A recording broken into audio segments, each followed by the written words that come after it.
Matthew 26. When Jesus had finished all these sayings, he said to his disciples, "You know that after 2 days the Passover is coming, and the Son of Man will be delivered up to be crucified." Then the chief priests and the elders of the people gathered in the palace of the high priest, whose name was Caiaphas, and plotted together in order to arrest Jesus by stealth and kill him. But they said, "Not during the feast, lest there be an uproar among the people."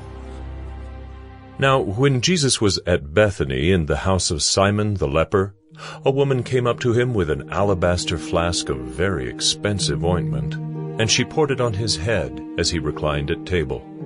And when the disciples saw it, they were indignant, saying, "Why this waste? For this could have been sold for a large sum and given to the poor." But Jesus, aware of this, said to them, "Why do you trouble the woman? For she has done a beautiful thing to me. For you always have the poor with you, but you will not always have me. In pouring this ointment on my body, she has done it to prepare me for burial. Truly I say to you, wherever this gospel is proclaimed in the whole world, what she has done will also be told in memory of her." Then one of the 12, whose name was Judas Iscariot, went to the chief priests and said, "What will you give me if I deliver him over to you?"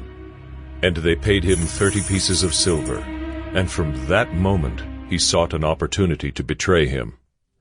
Now, on the first day of unleavened bread, the disciples came to Jesus, saying, "Where will you have us prepare for you to eat the Passover?" He said, "Go into the city to a certain man and say to him, 'The teacher says, my time is at hand. I will keep the Passover at your house with my disciples.'" And the disciples did as Jesus had directed them, and they prepared the Passover. When it was evening, he reclined at table with the 12. And as they were eating, he said, "Truly I say to you, one of you will betray me." And they were very sorrowful and began to say to him one after another, "Is it I, Lord?" He answered, "He who has dipped his hand in the dish with me will betray me. The Son of Man goes as it is written of him, but woe to that man by whom the Son of Man is betrayed. It would have been better for that man if he had not been born." Judas, who would betray him, answered, "Is it I, Rabbi?" He said to him, "You have said so." Now as they were eating, Jesus took bread, and after blessing it, broke it, and gave it to the disciples, and said, "Take, eat. This is my body." And he took a cup, and when he had given thanks, he gave it to them, saying, "Drink of it, all of you. For this is my blood of the covenant, which is poured out for many for the forgiveness of sins. I tell you, I will not drink again of this fruit of the vine until that day when I drink it new with you in my Father's kingdom." And when they had sung a hymn, they went out to the Mount of Olives.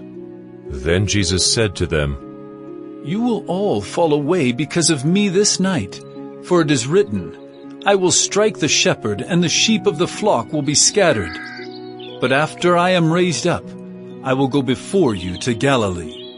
Peter answered him, "Though they all fall away because of you, I will never fall away."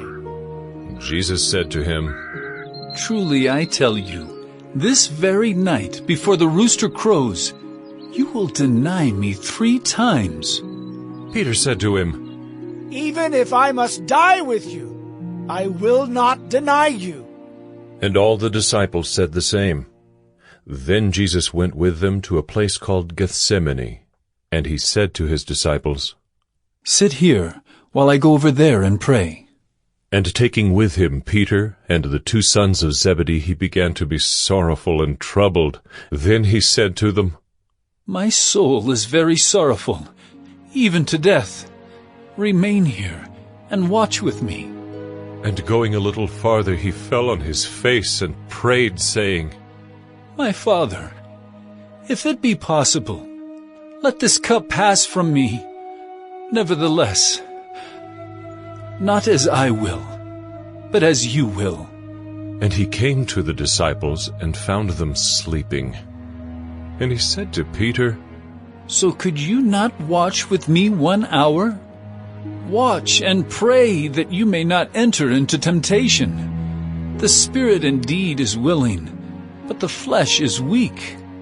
Again, for the second time, he went away and prayed, My Father, if this cannot pass unless I drink it, your will be done.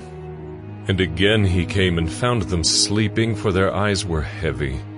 So, leaving them again, he went away and prayed for the third time, saying the same words again.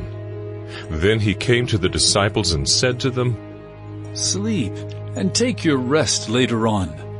See, the hour is at hand, and the Son of Man is betrayed into the hands of sinners. Rise, let us be going. See, my betrayer is at hand. While he was still speaking, Judas came, one of the 12, and with him a great crowd with swords and clubs from the chief priests and the elders of the people. Now the betrayer